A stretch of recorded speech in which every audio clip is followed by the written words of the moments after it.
Hello friend, trip गुरु में खुश आमदीद। मैं हूं आपका दोस्त राशिद कजलबाज। दोस्तों, दुनिया में बड़ी बड़ी घटनाएं और वाक़यात ऐसे भी होते हैं जिनके हो जाने से किसी के कान पे जू भी नहीं रेंगती, और बाज़ औक़ात ऐसा भी होता है कि कोई छोटी सी घटना भी कई कंट्रीज़ के दरमियान आपस में जंग का सबब बन जाती है। इंडिया में इंदिरा गांधी को इसके अपने ही गार्ड्स ने फायरिंग करके हलाक कर दिया। बेनज़ीर भुट्टो जब अपने जलसे से वापस आ रही थी तो हज़ारों कारकुनों की मौजूदगी में इनका कत्ल कर दिया गया। ये वो वाक़यात थे जिनके होने से इंटरनली मुल्क में हालात तो ख़राब हुए, लेकिन दोस्तों ऐसी घटनाओं का सबब किसी की नफ़रत, किसी का ज़ाती मुफाद होता है और भुगतना बेकसूर लोगों को पड़ता है। आज हम आपको एक ऐसे ही इंसान की कहानी सुनाने जा रहे हैं जिसका ताल्लुक़ जर्मनी से है और इसने अपनी नफ़रत की खातिर 6 मिलियन यहूदियों यानी ज्यूज़ का कत्ले आम किया। आखिर क्यों ये शख्स यहूदियों से इतनी नफ़रत क्या करता था? दोस्तों, अब तो आप यकीनन समझ गए होंगे मैं जर्मनी से ताल्लुक़ रखने वाले एडोल्फ हिटलर की बात कर रहा हूँ। तो क्यों ना आज हम हिटलर के बारे में जानते हैं और जानें इसके हवाले से क्या वाकई हिटलर एक जालिम इंसान था या ये अपने मुल्क जर्मनी का एक वफादार सिपाही था।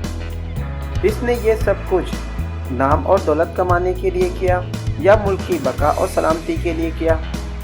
दोस्तों, ये सब और बहुत कुछ जानेंगे हम आज की इस वीडियो में, लेकिन वीडियो में मज़ीद आगे बढ़ने से कबल अपनी दिलचस्प मालूमात में इजाफे के लिए वीडियो को आखिर तक देखें, और अगर आपने हमारे इस चैनल को सब्सक्राइब नहीं किया है तो चैनल को सब्सक्राइब कर दें और बेल के बटन को दबा दें ताकि आने वाले नए वीडियो का नोटिफिकेशन आपको मिल सके।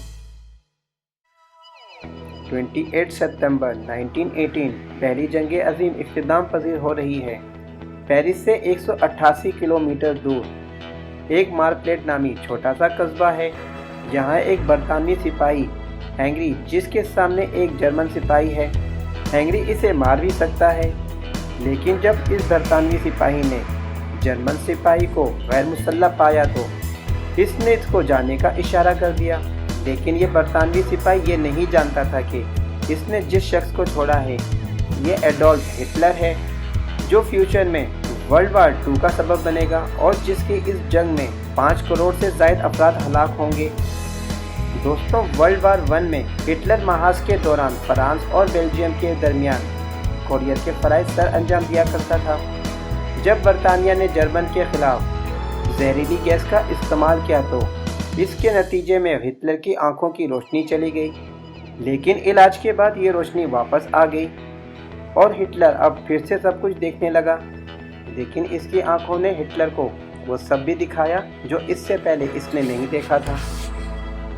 जर्मनी वर्ल्ड वार 1 हार चुका था और इस जंग में होने वाले नुकसान का सारा मलबा फ्रांस और बरतानिया ने जर्मनी पर डाल दिया। जर्मनी पर $33 बिलियन का फाइन लगा दिया गया। ये रकम इतनी बड़ी थी कि जर्मनी को इसकी आखिरी पेमेंट करते हुए 100 साल लग गए और जर्मनी ने इसकी लास्ट पेमेंट 2010 में अदा की। जब जर्मनी ने 1921 में इस फाइन की पहली पेमेंट अदा की तो जर्मनी में हाइपर इन्फ्लेशन देखने को मिला। जर्मनी की करेंसी तेज़ी से डीवैल्यू हुई और 1923 में यहाँ एक ब्रेड की कॉस्ट 200 बिलियन मार्क तक पहुँच जाती है। इकनॉमी का बुरा हाल हो जाता है, अनएम्प्लॉयमेंट तेज़ी से बढ़ती है। इस ही दौरान हिटलर की नाज़ी पार्टी के ज़रिए हिटलर ने अपने वलवला खेज़ जज्बात की तकारीर के ज़रिए लोगों में ये तासुब फैलाया कि जर्मनी को आज जो एम्बेरसमेंट का सामना करना पड़ रहा है इसके पीछे मुल्क में मौजूद एंटी नेशनल एलिमेंट्स, मुल्क में रहने वाले ज्यूज़ और सोशलिस्ट हैं। हिटलर मजहबी लिहाज से क्रिश्चियन था और ये ज्यूज़ की हिस्ट्री को भी जानता था। ये इस बात को भी जानता था कि माजी में भी इन ज्यूज़ उलमाओं की वजह से जीसस क्राइस्ट यानी हज़रत ईसा अलैहिस्सलाम को फांसी पे लटकाया गया, और ज्यूज़ ने वर्ल्ड वार 1 में बरतानिया और इसके हामियों का साथ देकर जर्मनी के साथ गद्दारी की है। जर्मनी में रहते हुए जर्मनी से गद्दारी हिटलर के नज़दीक एक नाकाबिले माफ़ी जुर्म था। लिहाजा जब हिटलर अवाम में बहुत फेमस हो गया और इसके हाथ में जब पावर आई तो इसने ज्यूज़ के ऊपर पाबंदियां आयद कर दी, जैसा कि इन पर कारोबार करने, ज़मीन की मलकियत हासिल करने पर पाबंदी लगाई गई। فرانس میں خفیہ پولیس کے ایک اہلکار زیون کے بڑوں کے پروٹوکول تیار کیے گئے، جس میں بتایا گیا کہ جیوز پوری دنیا پر قبضہ کرنے کی پلاننگ کر رہے ہیں۔ ان دستاویزات میں یہودیوں کی ایک عالمی میٹنگ کے کامنٹس کو بھی شامل کیا گیا۔ ان کامنٹس میں یہ واضح تھا کہ جیوز خفیہ ایجنسیوں اور تنظیموں کے ذریعے political parties, economic, news paper اور عوامی رائے پر کنٹرول حاصل کرنے کے بعد اپنے مقاصد کو حاصل کرنا چاہتے ہیں۔ دوستو، 9 نومبر 1938 کی رات جیوز کے لیے قیامت خیز ثابت ہوتی ہے اور پھر ان پر تشدد کا سلسلہ شروع ہوتا ہے۔ یہ تشدد کسی خاص پلاننگ کے تحت نہیں کیا گیا، بلکہ اس کا سبب پیرس میں جیوز کے ہاتھوں ایک جرمن آفیسر کا قتل تھا۔ یہ غم و غصہ تھا جس نے 2 دنوں میں 250 سے زائد یہودی عبادت گاہیں جلا دی گئیں، 60,000 سے زائد جیوز کے کاروبار میں لوٹ مار کی گئی، درجنوں کو ہلاک کر دیا گیا۔ یہودی قبرستان، ہاسپٹل، اسکول اور دکانوں کو توڑ پھوڑ کا نشانہ بنایا گیا۔ ٹوٹی ہوئی دکانوں کی کھڑکیوں کے شیشے سڑکوں پہ جا بجا بکھرے ہوئے تھے اور جرمنی نے اس رات کو کرسٹل نائٹ یعنی ٹوٹے ہوئے شیشوں کی رات کا نام دیا۔ صبح ہوئی تو 30,000 سے زائد یہودی مردوں کو گرفتار کر کے ان کو قید خانوں میں بھیجا گیا، جن میں سے سینکڑوں ہلاک ہو گئے۔ یہودی عورتوں کو بھی گرفتار کر کے مقامی قید خانوں میں ڈالا گیا، ان پر کرفیو لگا دیا گیا۔ اب یہ محدود اوقات میں ہی گھر سے باہر نکل سکتے تھے، جو ان لوگوں کے لیے ایک نئی پریشانی کا سبب بنا، یہاں تک کہ ان کے اوپر عجائب گھر، پبلک پارکوں اور سوئمنگ پول میں جانے پر بھی پابندی عائد کر دی گئی۔ سرکاری اسکولوں میں بچوں کو تعلیم سے روک دیا گیا۔ اس بے بسی کے عالم میں کئی جیوز نوجوانوں نے سوسائڈ کر لی۔ جو جیوز سرکاری ملازم تھے، ان کے ڈاکومنٹس کو چیک کیا گیا۔ اگر ان کے نانا نانی یا دادا دادی میں سے کوئی شخص بھی جیوز تھا تو اس کو بھی نوکری سے برخاست کر دیا گیا۔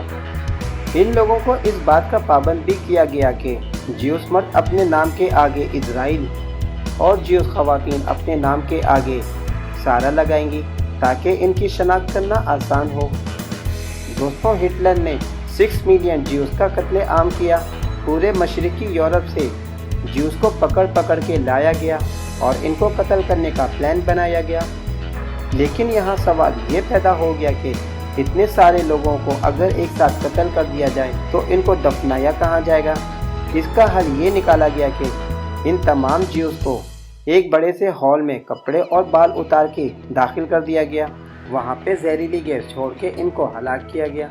اس کے بعد ان کی لاشوں کو مشینوں کے ذریعے کیما کیا گیا اور پھر اس کیمے کے اوپر ایک کیمیکل ڈالا گیا جس سے نہ تو گوشت باقی رہا، نہ ہڈی، نہ خون، بس ایک کالے رنگ کا بدبودار لکوڈ نما مادہ بن کے سامنے آیا، جس کو ان لوگوں نے اپنے کھیتوں میں کھاد کے لیے استعمال کر لیا۔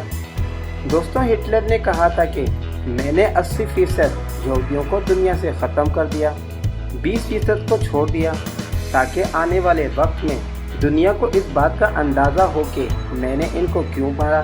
لیکن دوستوں، یہ بھی ایک حقیقت ہے کہ وقت آخر میں ان جیوز کا خاتمہ حضرت عیسیٰ علیہ السلام کے ہاتھوں ہونا ہے، جس کی وجہ حضرت عیسیٰ علیہ السلام بنی اسرائیل قوم میں ان کی طرف ہدایت کے لیے بھیجے گئے اور ان جیوز نے ان کی اور اللہ کے سچے دین کی نافرمانی کی اور شرک کیا تو ان پر یہ عذاب تو آنا ہی ہے، جس طرح سے پہلی نبیوں کی قوموں پر آیا ہے، جیسا کہ حضرت نوح علیہ السلام کی قوم، حضرت ہود علیہ السلام کی قوم، حضرت صالح علیہ السلام کی قوم کو ان کے سامنے اللہ پاک نے صفائے ہستی سے مٹا دیا۔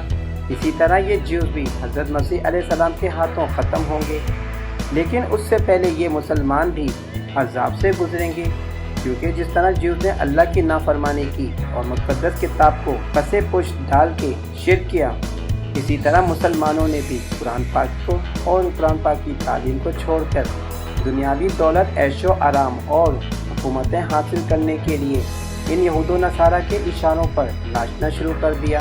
آج اسرائیل اور فلسطین میں مسلمانوں کے ساتھ جو ظلم و ستم ہو رہا ہے اور جس طرح سے مسلم بے حس حکمران ان کا تماشا دیکھ رہے ہیں، یہ اسی عذاب کا نتیجہ ہے۔ دوستوں، آج فلسطین کے حالات دیکھیں، ہٹلر کی کہی ہوئی بات سچ ثابت ہو گئی۔ یہ تھی ہماری آج کی ویڈیو۔ امید کرتا ہوں آپ کو یہ ویڈیو بھی لازمی پسند آئی ہوگی۔ آئندہ بھی مزید ایسی ویڈیو دیکھنے کے لیے ہمارے اس چینل کو سبسکرائب کرنا نہ بھولیں۔ اللہ حافظ۔